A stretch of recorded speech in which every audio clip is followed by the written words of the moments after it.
Penn State is favored to make the college football playoff. What if they don't make it in the 12-team era? Zach Seyko, Locked On Penn State, joining me here. So let's start with that question, Zach. What would the mood be up there in Happy Valley if you just didn't make the playoff this year after so many years, as Joel Klatt aptly puts it, of being the bridesmaid but never the bride? And it's the perfect opportunity. And Penn State, if they just go 10-2, they'll do it. What if they go 9-3, miss the playoff? My gut immediately tells me that the fire James Franklin chants get louder. They immediately get louder because this is always if they just had more teams, it's tough to get into the top four, that there's recruiting issues, there's, coaching issues, there's funding issues, there's NIL issues. And it's like, okay, well, now one of those boxes is checked off, guaranteed, right? They went from 4, not to 6, not to 8 to 12. Okay. So there's definitely plenty of space for Penn State to get in. And I forget how many times they would have if there was a hypothetical 12-team playoff going all the way back to 2014. But more often than not, James Franklin teams would have been in and probably won a game or two. Maybe obviously not a national championship, but they would have done well. So if they go 9-3, it's going to be very disappointing.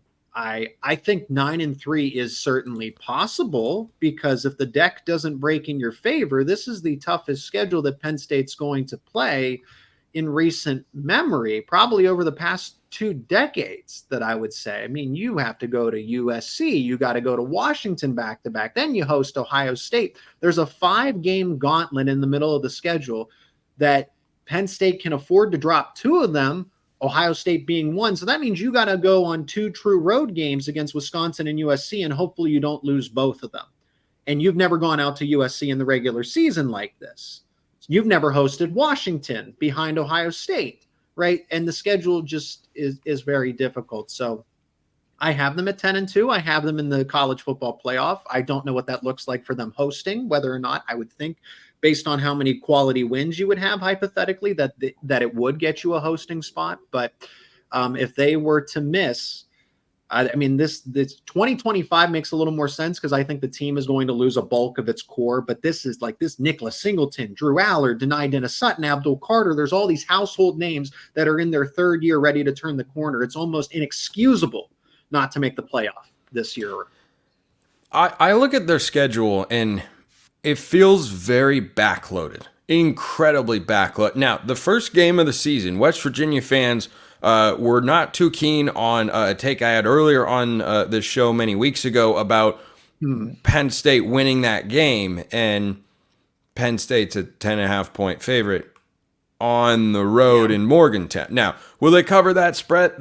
Maybe. That's a different conversation. That's a big number to cover against what should be a solid team in the Mountaineers. But I think if you win that game, which I expect them to, then it's 4 straight home games. And the toughest opponent is probably Illinois, because I'm not very high on UCLA. And the other 2 are Bowling Green and Kent State. Those are bye games against Group of 5 schools that Penn State is going to obliterate. And then it's at USC, at Wisconsin, host Ohio State, host Washington.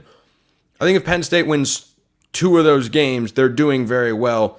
But let's go on the other side of the question that I started this segment with. What if they win 3 of those games and they only lose to Ohio State? Then it's hard to see how Penn State doesn't have an opportunity for the first time in several years to play for a Big Ten championship.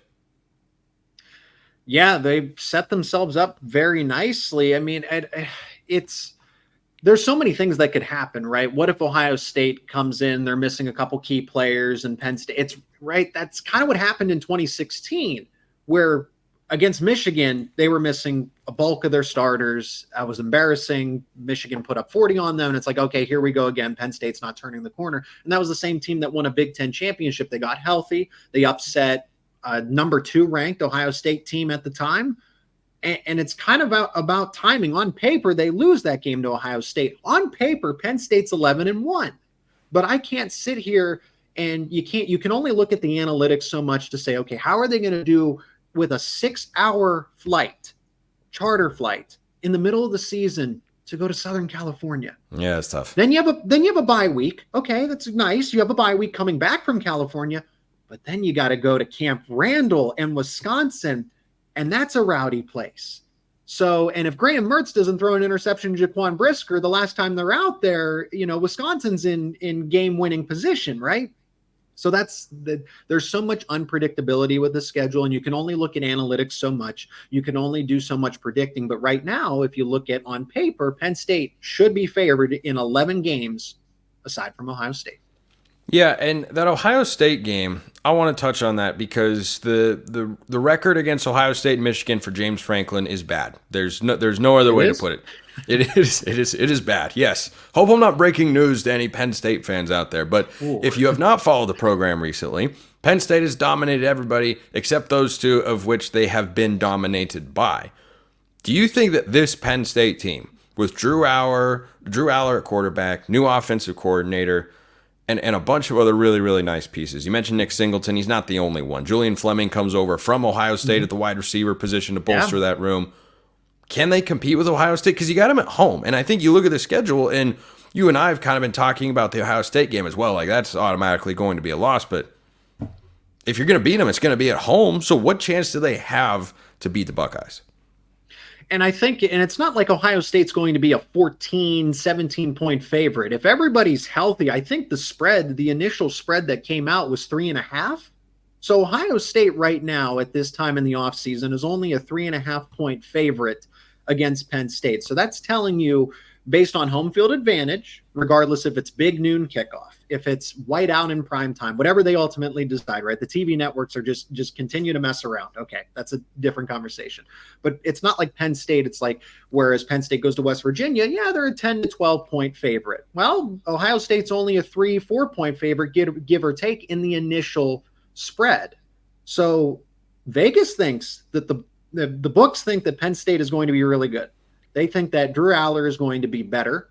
They think it just, bear with me here, Spencer, and anybody else that's watching. It's like, Penn State is going to be the same as last year, but better. Okay. And what that means is they're going to capitalize on their strengths. They're going to ground and pound on offense. The passing game is going to be more efficient. It's going to be more efficient. Drew Aller's not going to throw 50 touchdowns, 4,000 yards. Everybody on social media can make fun of him. That's fine. But he's going to do what he does best, protect the football. And I expect that completion percentage to be higher because Andy Kotelnicki is going to make things easier for him. I was doing some film today and looked at, some tape of him, calling play Kansas offense. And it's like, man, he just made it so easy for whoever was quarterback there to succeed. Now you get a 5-star quarterback doing those same things. Hey, at the end of the day, I think Penn State is in a good position to be 11-1, 10-2 because the analytics can't account for that trip to USC or Wisconsin back-to-back like that. So I think they drop one of those, and I think they do lose to Ohio State because I think Ohio State is even being underrated at this point. I think they are a college football championship contender. I think they are. Well, yeah, and the odds reflect that, and they should, but you never know. Nobody knew Brad Haley's name until he made the play.